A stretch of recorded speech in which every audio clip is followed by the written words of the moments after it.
Captain Jake Morrison walked across the bridge of his ship and felt the metal floor shake under his boots. The used Defiance was not like other ships in the human fleet. Where other vessels had smooth walls and bright lights, the Defiance had patches of different colored metal welded together like a crazy quilt. Some parts were silver, others were dark gray, and a few sections were even painted yellow, because that was the only paint they could find when repairs were needed. Jake looked out the main window at the stars and sighed. He had been commanding this ship for 3 years now, and every day brought new problems. The heating system made strange noises. The lights flickered when they felt like it. The artificial gravity sometimes stopped working in certain rooms, making people float around like balloons until someone could fix it. Lieutenant Amy Chun stood at her engineering station, reading numbers on a screen that showed how the ship was running. She was small and quick, with black hair tied back in a simple ponytail. Amy had joined the crew 2 years ago and had become the only person who truly understood how to keep the Defiance working. She could fix almost anything with spare parts and determination. "Captain, the main engine is making that noise again," Amy said without looking up from her screen. "The grinding noise or the whistling noise?" Jake asked. "Both," Amy replied. "Plus a new clicking sound I have never heard before." Jake shook his head. Other ship captains commanded vessels that ran perfectly. Their engines hummed quietly and their systems never broke down. The Defiance was different. It was loud, unpredictable, and always seemed to be one small problem away from falling apart completely. Petty Officer Carlos Rivera was checking weapon systems at another station. Carlos was tall and had arms covered in tattoos from his days as a smuggler before joining the legitimate fleet. He knew how to fix things using whatever materials were available, even if those materials were not meant to work together. His experience with illegal cargo runs had taught him to be creative when solving problems. "Weapons are working today," Carlos announced. "Well, most of them are working. The main cannon is still offline, but the smaller guns should fire when we need them." Navigator Lisa Park was plotting their course through space using charts that were older than she was.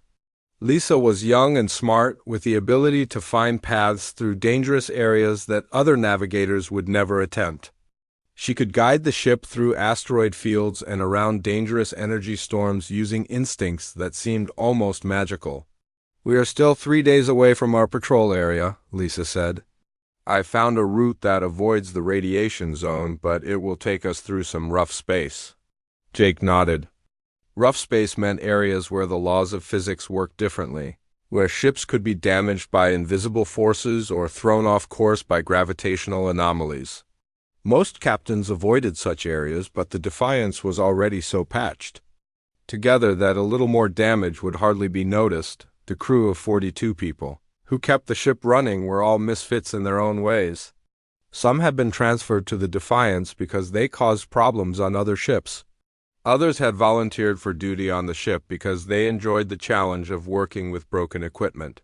A few had been assigned to the ship as punishment for various minor crimes or mistakes. Medical Officer Kate Sullivan ran the small medical bay with equipment that was reliable but old. She could perform surgery using tools that other doctors would consider antiques, and she never complained about working in conditions that would make other medical officers quit. Kate was tough and practical, qualities that were essential when serving on a ship where injuries from malfunctioning equipment were common. Specialist Tony Martinez trained the crew in combat using weapons that looked like they belonged in a museum. The combat suits were patched and repaired so many times that they were more patched than original material. The training weapons sometimes failed to fire, forcing the crew to learn how to fight with backup systems and improvise tactics. Communications. Officer Danny Walsh monitored radio signals from across the galaxy using equipment that picked up everything from official military transmissions to random static from distant stars. Danny had learned to sort through the noise and find useful information. Even when the radio systems were not working properly, the other ships in the human fleet were sleek and modern. They had new weapons, perfect engines, and crews who wore clean uniforms. The captains of those ships looked down on the Defiance and its crew. They made jokes about the patched-together ship and whispered that being assigned to serve on it was the worst fate that could befall a career military officer. Jake had heard all the jokes.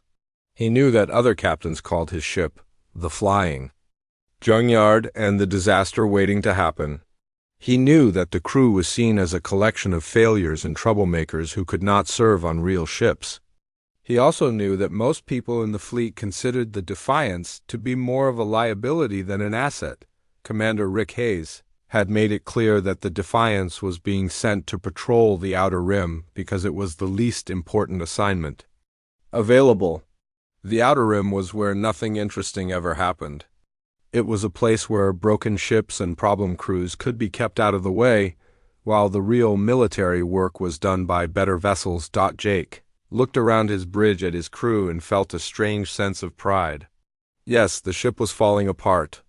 Yes, the crew was made up of people who did not fit in elsewhere, but they had learned to work together in ways that crews on perfect ships never needed to learn. They had become experts at solving problems that would defeat crews with better equipment. Amy looked up from her station. "Captain, I think I know what is causing the new clicking sound in the engine. What do you need to fix it?" Jake asked. 3 metal brackets, some electrical wire, and about 6 hours, Amy replied. "Do we have those things?" Jake asked. "We have the wire, and I can make the brackets from spare parts," Amy said. "The 6 hours might be harder to find," Jake smiled. This was life on the Defiance.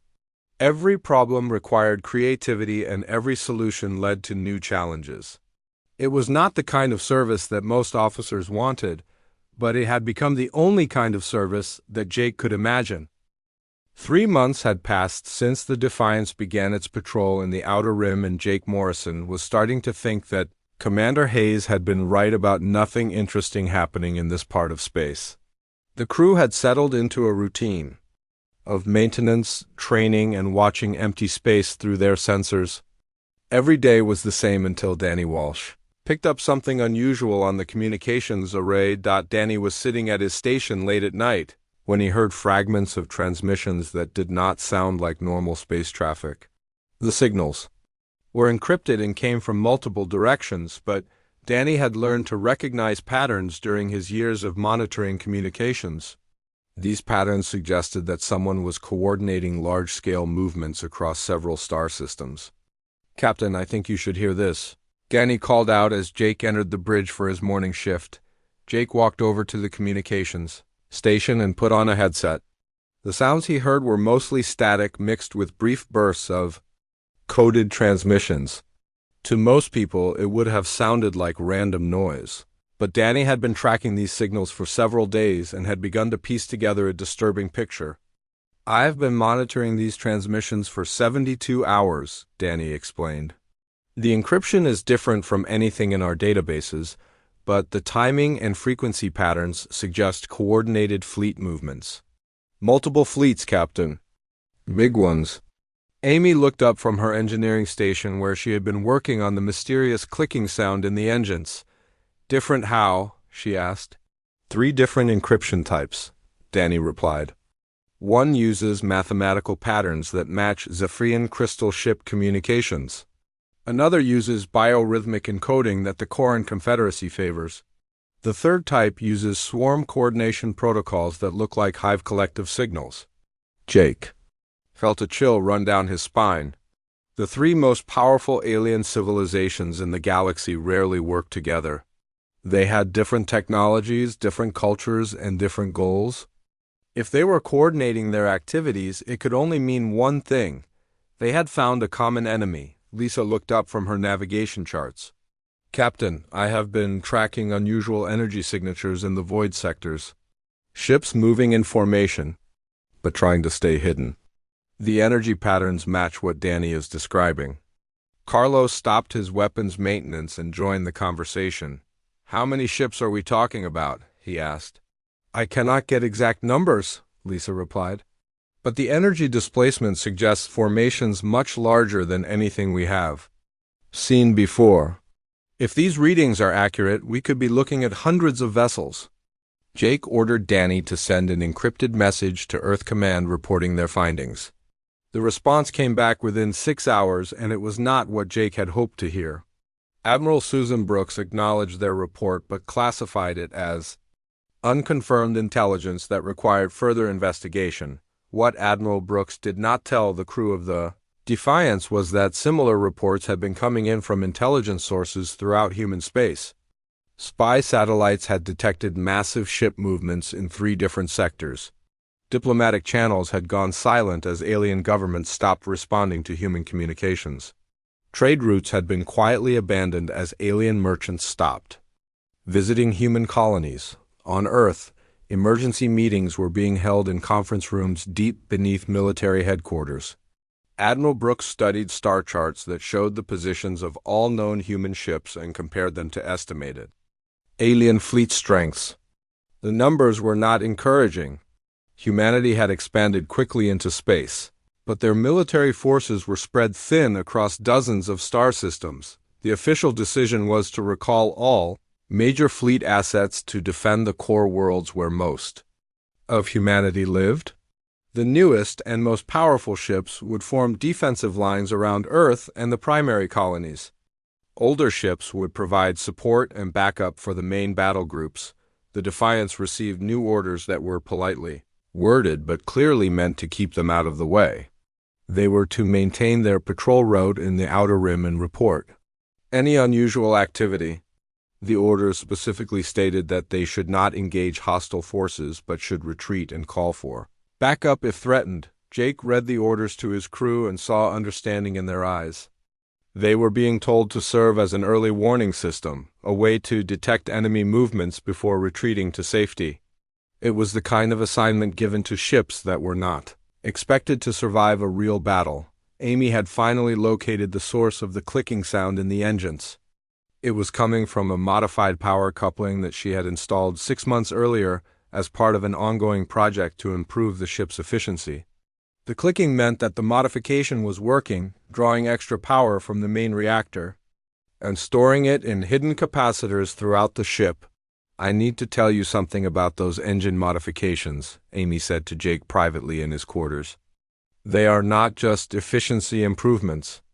Jake raised an eyebrow. "What are they then?" "Preparation," Amy replied. "I've been working with Dr. Helen Foster for the past 2 years.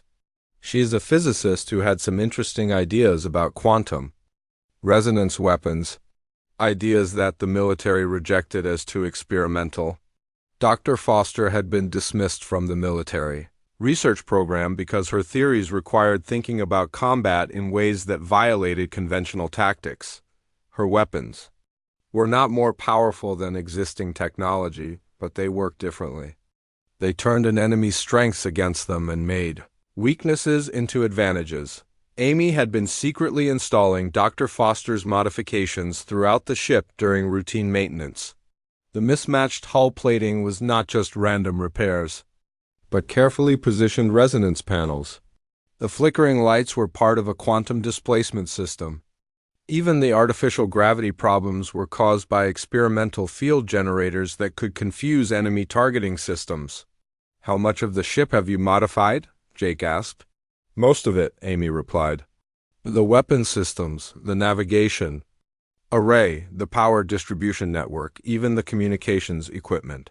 We are not the same ship we were 2 years ago, Captain. We just look like it." Carlos had been listening from the doorway and stepped into the room.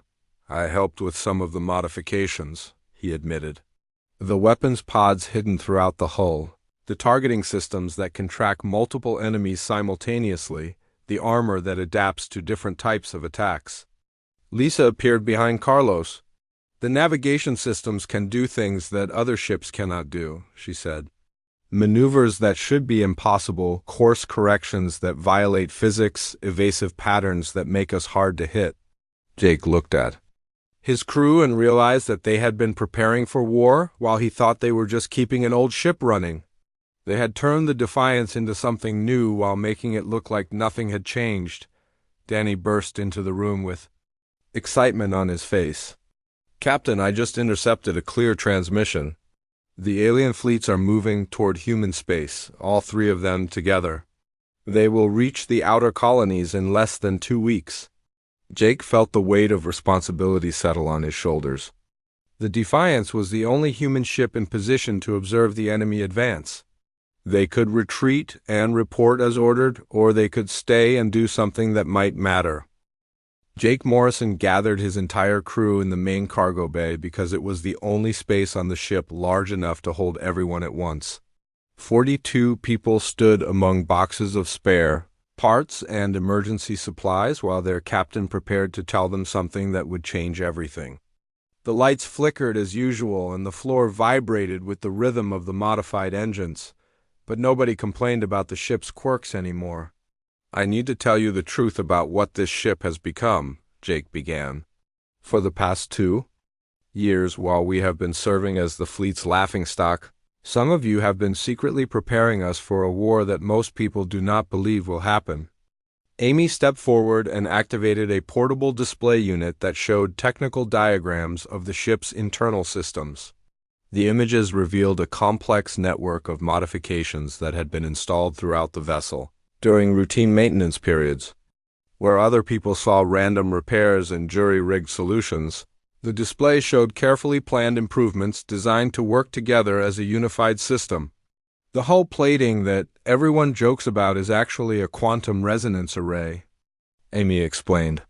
Each piece of mismatched metal is positioned to create interference patterns that can disrupt enemy weapons and sensors. The different colors and materials are not random, but are specifically chosen to create the resonance frequencies we need. Carlos activated another section of the display that showed the weapon systems. Hidden throughout the ship were small weapon pods that could extend from concealed hatches when needed. The weapons were not large or powerful by conventional standards, but they were designed to fire quantum charges that could interfere with alien technology in unexpected ways. "The main weapons look old and broken because we want them to look that way," Carlos said. "But the real weapons are hidden where nobody would think to look for them. Enemy ships will target our obvious weapons while ignoring the systems that will actually hurt them." Lisa showed the modifications to the navigation and propulsion systems. The Defiance could now perform maneuvers that should have been impossible for a ship of its size and design. The quantum displacement drives allowed the ship to exist in multiple positions simultaneously, making it nearly impossible to target accurately while allowing it to attack from unexpected angles. "We can make the ship appear to be in several places at once," Lisa explained. "Enemy targeting computers will not know which position is real and which are just quantum echoes. We can also move in ways that violate normal physics, turning instantly or stopping without slowing down first." Medical Officer Kate Sullivan had been modifying the medical bay to handle injuries from quantum technology exposure. The old equipment had been upgraded with shielding and sensors that could detect and treat radiation poisoning from exotic energy sources. She had also been training the crew in first aid techniques for dealing with quantum-related injuries. "The enemy weapons will cause damage that normal medical training does not cover," Kate explained. "But we have been preparing for that. Every crew member now knows how to treat quantum burns and energy displacement sickness." Danny had been working on communication systems that could penetrate enemy jamming and encryption. His equipment could now intercept and decode alien transmissions in real time, giving the crew advance warning of enemy tactics and intentions.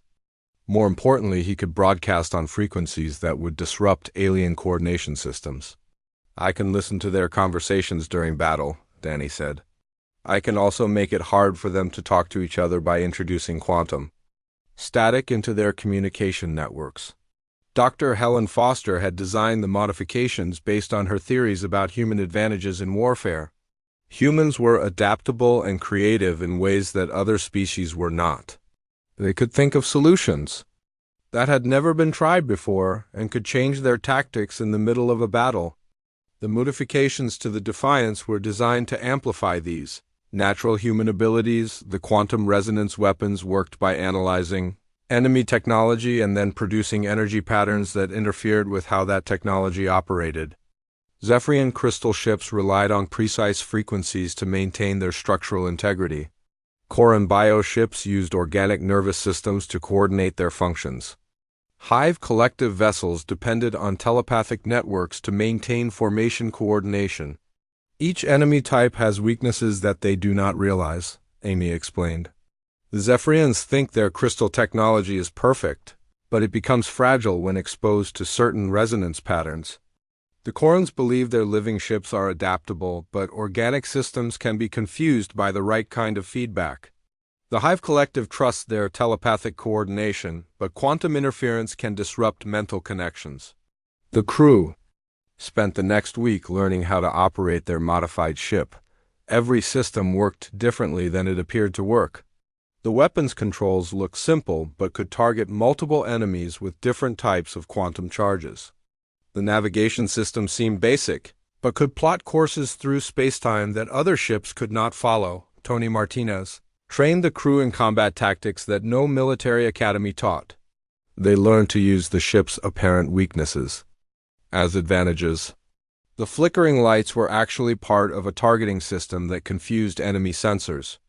The artificial gravity fluctuations could be controlled to create disorientation fields around the ship. The crew practiced coordinating their movements during simulated battles. Amy would adjust the quantum resonance patterns while Carlos targeted the hidden weapons, and Lisa performed impossible maneuvers.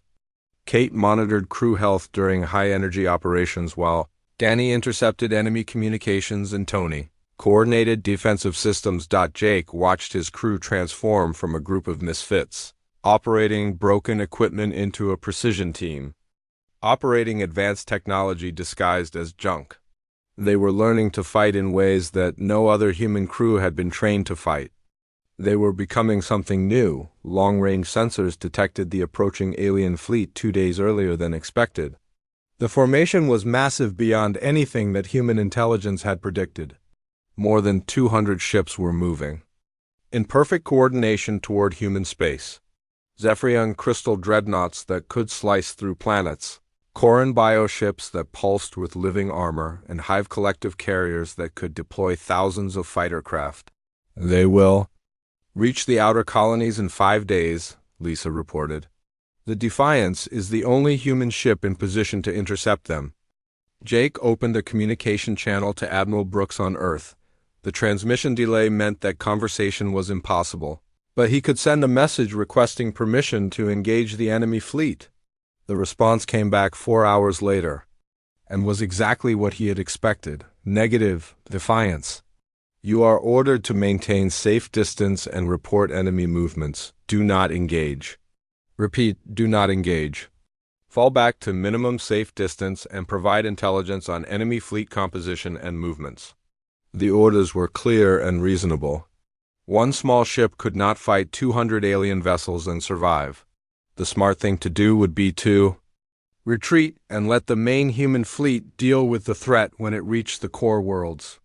The Defiance could provide valuable intelligence about enemy capabilities and tactics that might help in the larger battle to come. Jake looked at his crew and saw determination in their faces. They had spent 2 years preparing for this moment. They had learned to operate technology that could turn their ship into something that the enemy would not expect. They had trained to fight in ways that had never been tried before. We can follow orders and retreat, Jake said. Or we can stay and try something that might work. Amy spoke first. The modifications are ready, Captain. The ship can do things that the enemy has never seen before. Carlos nodded. The weapons are loaded with quantum charges designed specifically for their technology, Lisa smiled. I have plotted maneuvers that will confuse them long enough for us to get close. The rest of the crew voiced their agreement. They were ready to face impossible odds using their transformed ship and their unconventional tactics. They were ready to show the galaxy what humans could accomplish when cornered. The alien fleet emerged from hyperspace in a formation that stretched across several thousand kilometers of empty space. Admiral Zektar commanded the Zephyrian forces from his flagship, a crystalline vessel that looked like a giant piece of living glass shaped into the form of a weapon. The ship was 3 kilometers long and could focus starlight into beams, powerful enough to crack planets in half. Hive Queen Vastra coordinated her swarm from a bioship that pulsed with organic rhythms. The vessel was grown rather than built, with living armor that could adapt to any attack and weapons that fired living projectiles, capable of consuming enemy ships from the inside. Around her flagship, dozens of carrier ships prepared to release clouds of fighter craft that moved with the coordination of insects in a hive. Fleet growth. Morden piloted a Corran command vessel that was the size of a small moon and contained ecosystems that had been evolving for thousands of years. The bioship could repair itself by growing new parts and could adapt its weapons and defenses based on the threats it encountered. Its surface was covered with sensor pods that looked like eyes and weapon ports that resembled mouths. The three alien commanders had spent months planning this assault on human space. They had studied human military tactics and had concluded that humans were predictable opponents who relied on conventional strategies and standard technologies. The alien alliance possessed overwhelming superiority in both numbers and firepower, making victory seem inevitable. Their sensors detected a single human vessel holding position directly in their path.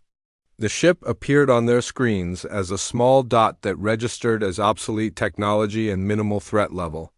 The alien commanders initially assumed that their sensors were malfunctioning or that the human ship was some kind of automated probe. "Scan that vessel again," Admiral Zektar ordered his crew.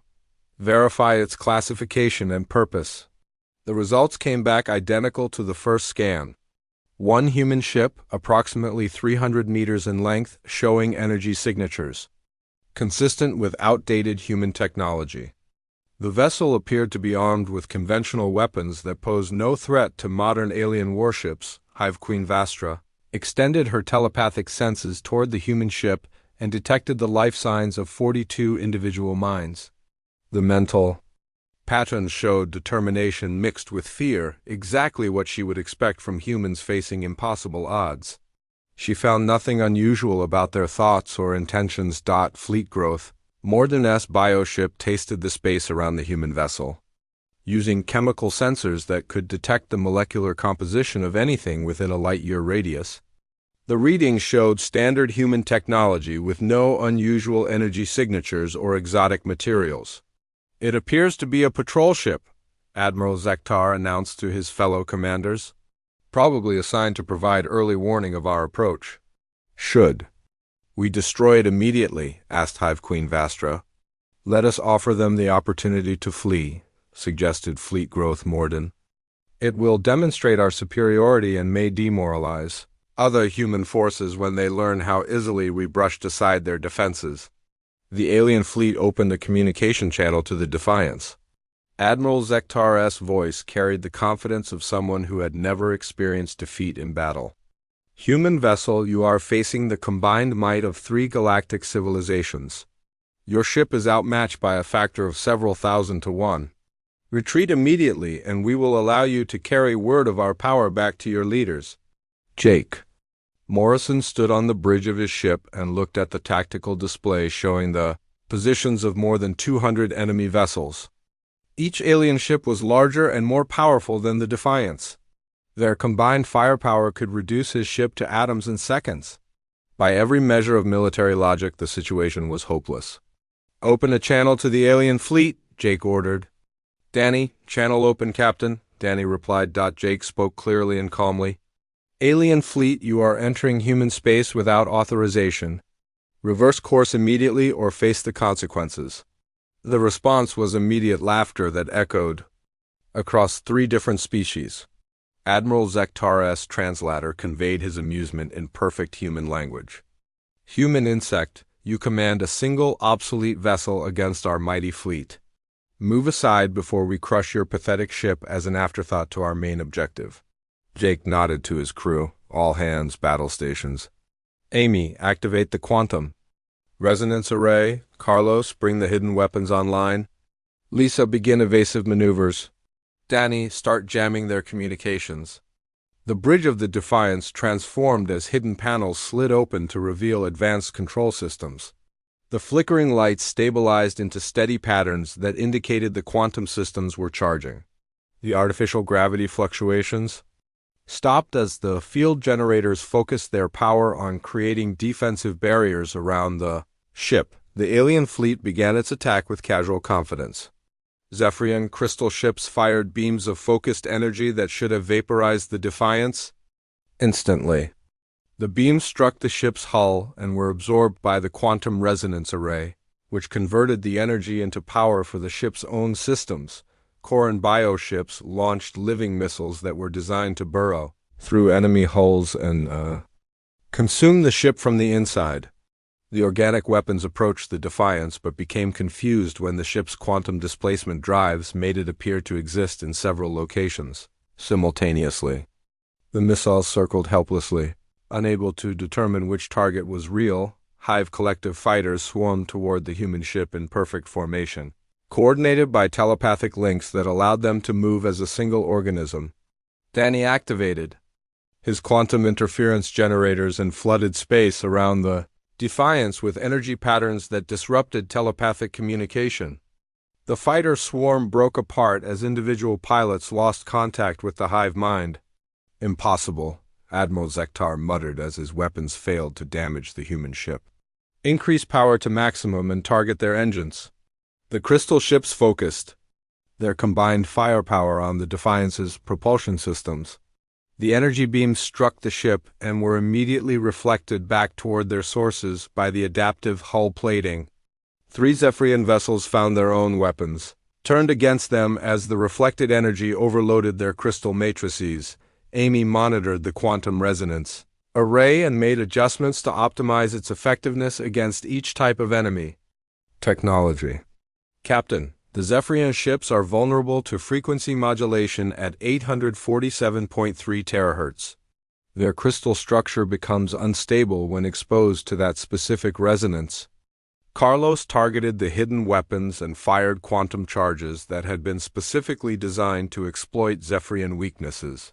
The charges struck enemy ships and created resonance patterns that made their crystalline hulls vibrate at their natural frequency. Within minutes, several alien vessels began to shake themselves apart as their own structural integrity worked against them. Lisa executed maneuvers that violated conventional understanding of physics.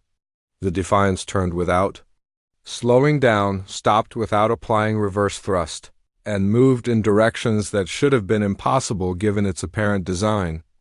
Enemy targeting computers could not predict the ship's movements because the movements did not follow the rules that their programming expected.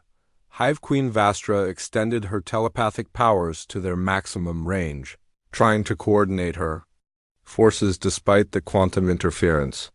She found her mental abilities disrupted by feedback loops that the human ship was somehow generating.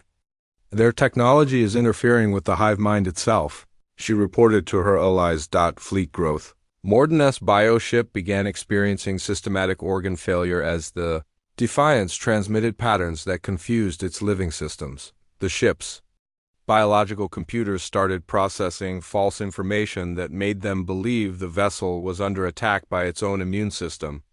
The living armor began consuming itself in an attempt to eliminate a threat that did not exist. How's one small ship doing this? Admiral Zektar demanded of his tactical officers. Unknown, Admiral, came the reply. Their technology appears to be specifically designed to counter our advantages. It is as if they knew exactly how our systems work and developed weapons to exploit our weaknesses. The battle continued for 3 hours as the Defiance systematically disabled alien ships using tactics that had never been seen before. The quantum resonance weapons learned from each exchange, becoming more effective with every shot fired. The adaptive hull plating analyzed enemy attacks and developed counters in real time. The turning point came when Amy discovered that she could link the quantum resonance frequencies of all 3 alien technologies together. The Zephyrian crystal ships, core and bio vessels, and hive collective fighters all operated on different principles, but they shared one common weakness. They had never encountered an enemy that could adapt faster than they could respond.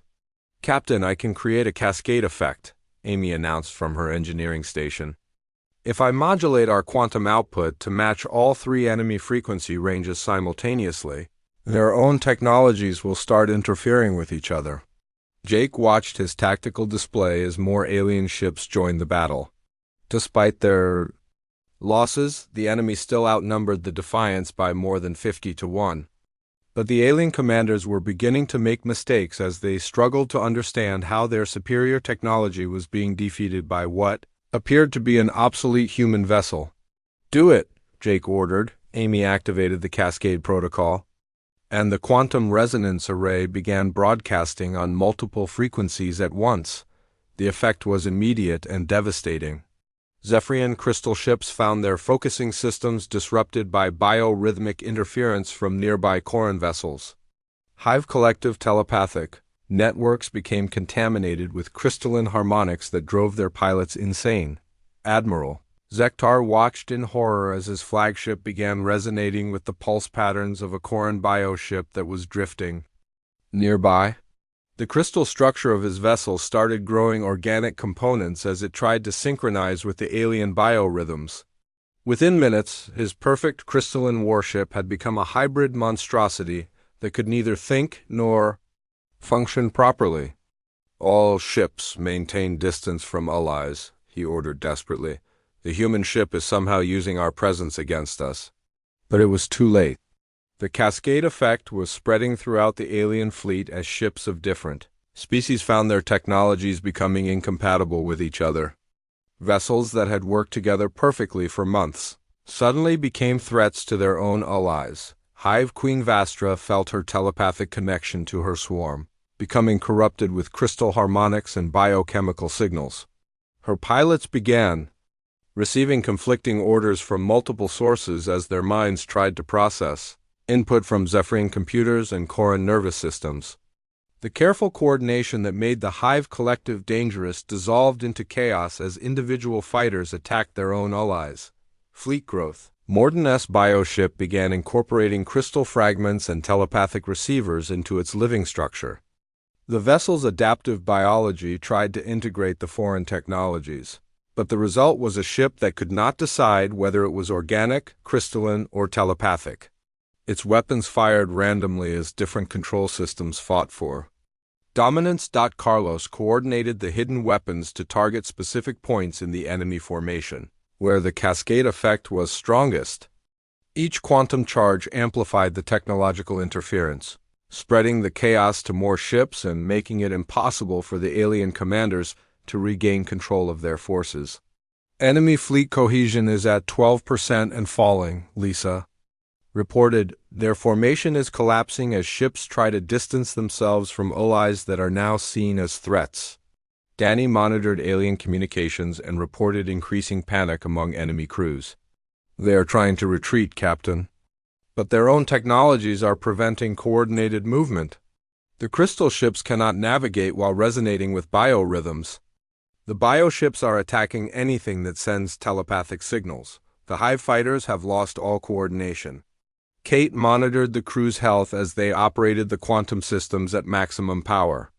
The exotic energy fields were taking a toll on human physiology, but the crew was holding together through training and determination.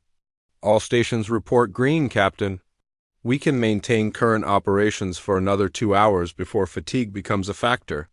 Tony coordinated defensive systems as the alien ships continued their attacks despite the growing chaos in their ranks. Some enemy vessels were still functional and dangerous, but their effectiveness was reduced as they could no longer rely on support from their allies. "Enemy fire is becoming increasingly random, Captain. They are shooting at each other almost as much as they are shooting at us." The Defiance moved through the alien fleet like a ghost, appearing in multiple locations simultaneously while firing quantum charges that turned the enemy's strengths against them. Lisa plotted courses that took advantage of the confusion, positioning the ship where it could do maximum damage while avoiding the worst of the enemy fire. Admiral Zektar made a desperate decision to focus all remaining Zephyrian ships on a concentrated attack against the human vessel. He ordered his surviving crystal ships to fire simultaneously, hoping that overwhelming firepower could penetrate whatever defenses the Defiance possessed. The coordinated attack created a beam of energy powerful enough to destroy a planet. The beam struck the Defiance and was absorbed by the quantum resonance array, which had been designed to handle exactly this type of assault. The energy was converted and redirected back toward the attacking ships as a resonance pattern that matched the natural frequency of Zephyrian crystal technology. Every crystal ship in the attacking formation began vibrating at its structural resonance frequency. The perfect crystalline matrices that made Zephyrian technology so powerful became their weakness as the ships literally shook themselves apart.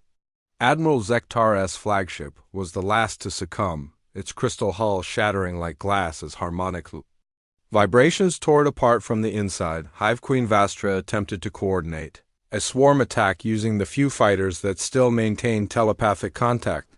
But Danny's quantum interference had evolved to match the hive mind's adaptive frequencies. The telepathic network that connected the remaining fighters became a weapon against them as corrupted signals drove their pilots to attack each other instead of the human ship. Fleet Growth Morden's bioship made a final desperate assault, using its adaptive biology to try to counter the quantum interference. The living vessel grew new organs designed to process the strange energy patterns, but each adaptation made it more vulnerable to the next quantum attack. Finally, the ship's own immune system identified the adaptive organs as foreign threats and began destroying them, killing the vessel from within. After 4 hours of battle, the space around the Defiance was filled with debris from more than 200 alien vessels. Some ships had been destroyed by their own weapons. Others had been torn apart by technological incompatibilities. A few had been consumed by their own adaptive systems gone wrong. The Defiance floated in the center of the destruction, its hull scarred but intact. The crew was exhausted but victorious against odds that should have made victory impossible. They had used human creativity and adaptability to turn the enemy's technological superiority into a fatal weakness. Jake opened a communication channel that would reach both the scattered alien survivors and the human fleet monitoring from safe distance. His voice was calm and professional as he made an announcement that would change the balance of power in the galaxy. This is Captain Jake Morrison of the UES Defiance. The alien fleet has been neutralized. Threat eliminated. Any surviving enemy vessels are advised to retreat immediately or face the same fate as their companions. The message reached Earth within hours and sent shockwaves through both human and alien civilizations. The species that had dismissed humanity as primitive and predictable suddenly found themselves reconsidering every assumption they had made about these strange beings who could turn apparent weakness into devastating strength.